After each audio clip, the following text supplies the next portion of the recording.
Many people think actually making more money will solve their problems, but actually causes bigger problems. And do you think taking control of your cash flow will make you more wealthier? So, well, today we are actually going to debate or to discuss on how to make your cash flow sustain you and how to improve it. And I have actually 7 of the points that I'm going to share. And before that, I hope you subscribe to my channel. My name is Miss Jackie 254. I do lifestyle vlogs and everything nice. And of course, matters pertaining finances. They are part and parcel of actually lifestyle. And like I said before in the previous videos, which are above here, hoping you're watching them, or every video you're watching them, we are going to learn about managing money, all of us, including myself. And I'm going to have series of about finances, and I hope you're following up. So please sit back, relax, and enjoy as we actually diversify on how to improve our cash flow. Okay? Yeah, that's what's up. The first point that will actually make you know that you really are improving your cash flow is actually compare your assets and liabilities.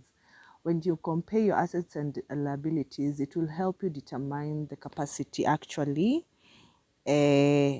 calculate how to calculate your liabilities to show how much debt you have. And as well, it helps you calculate to know how much you're worth, like, yeah, how much you're worth.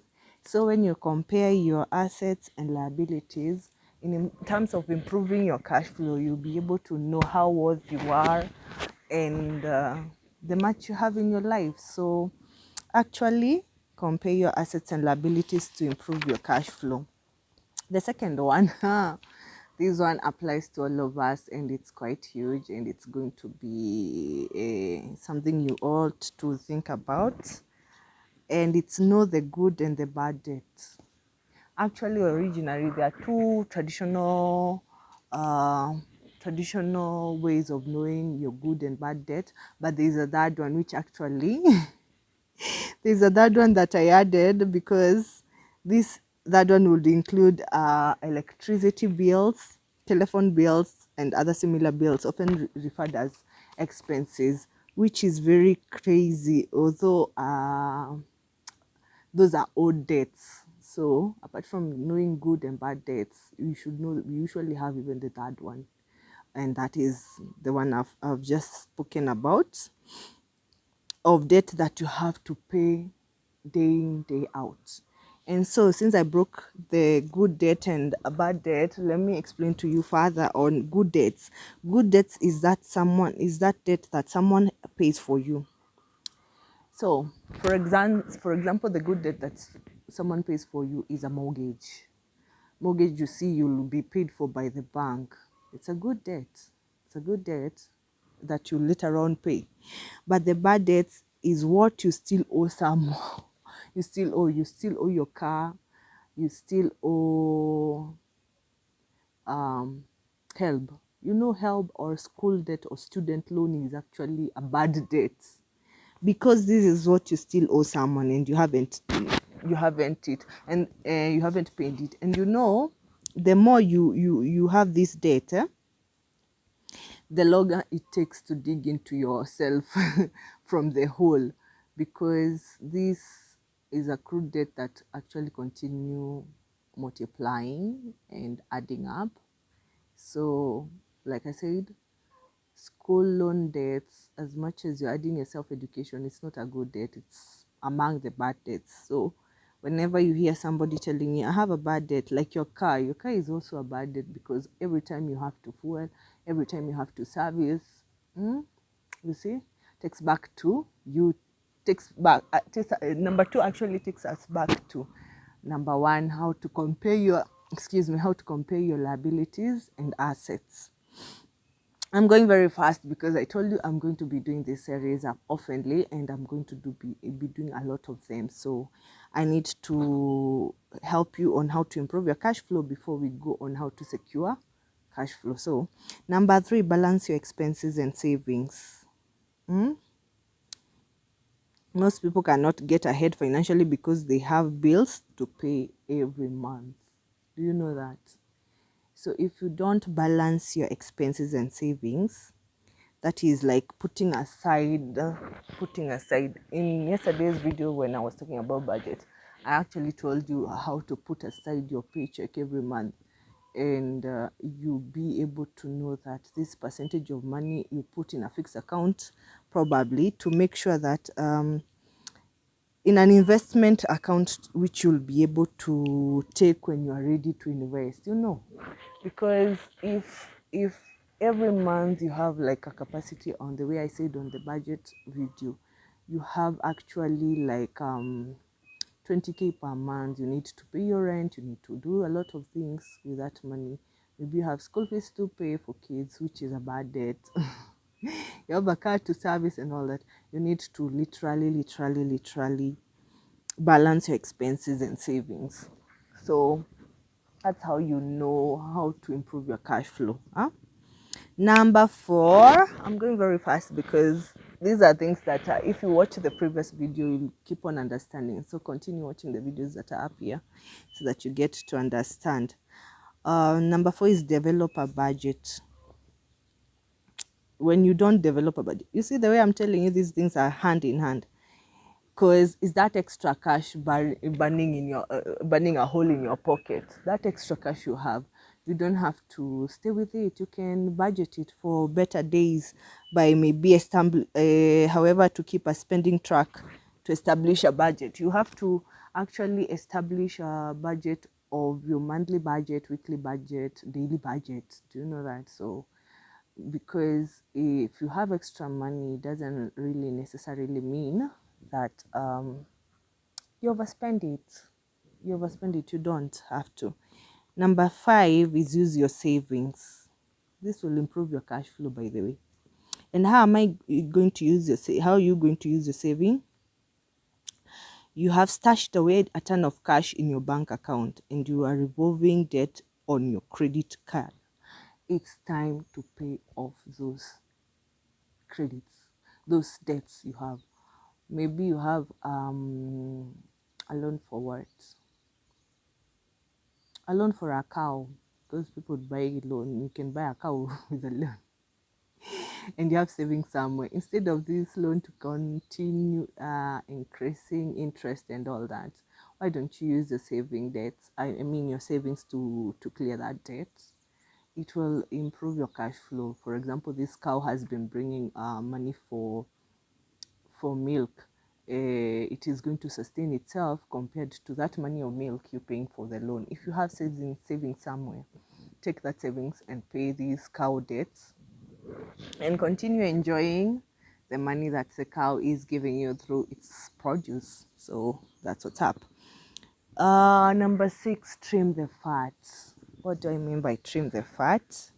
Identify certain expenses you can live without for good. Do you know that? The expenses you can live without. And in my previous video, I said there are budgets, there are things you can live without. You can live without that extra cost of the gym. For example, the gym. You can live without the gym, going to pay monthly cost of a gym like 5,000.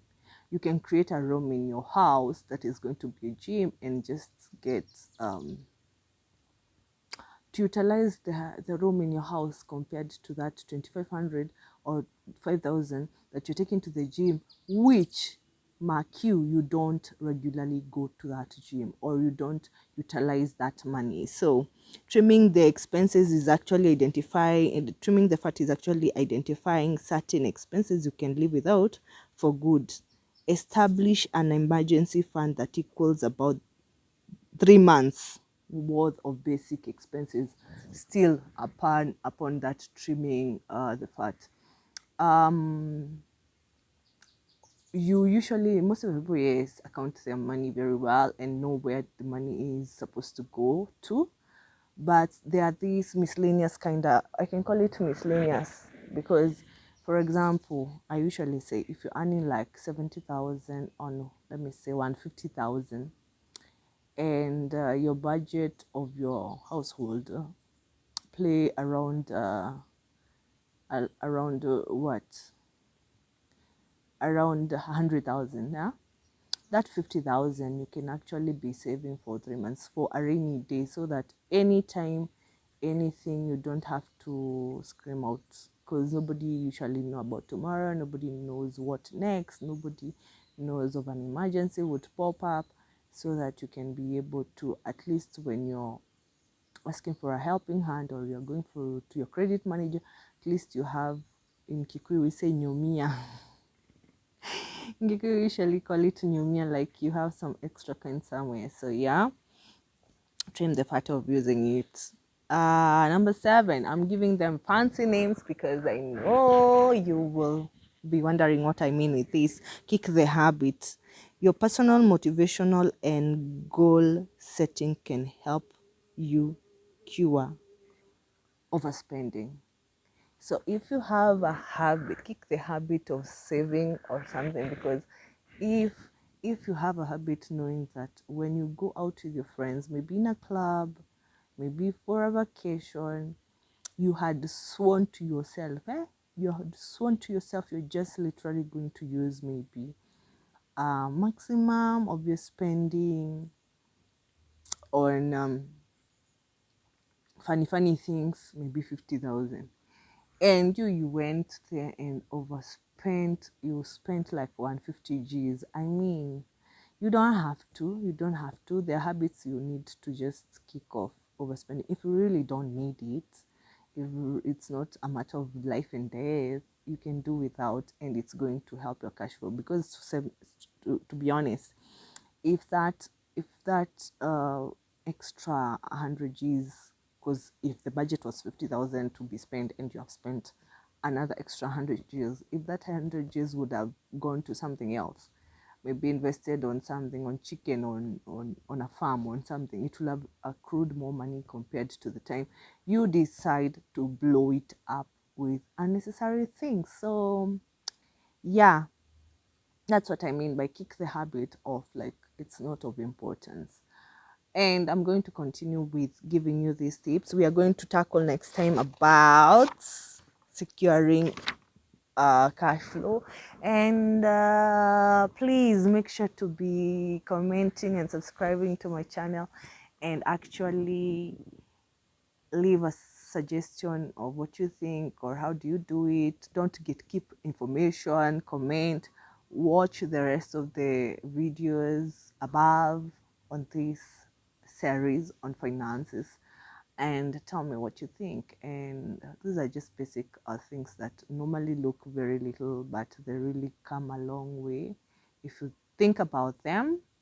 So I'll continue giving you more tips on this. I'll continue sharing more of these.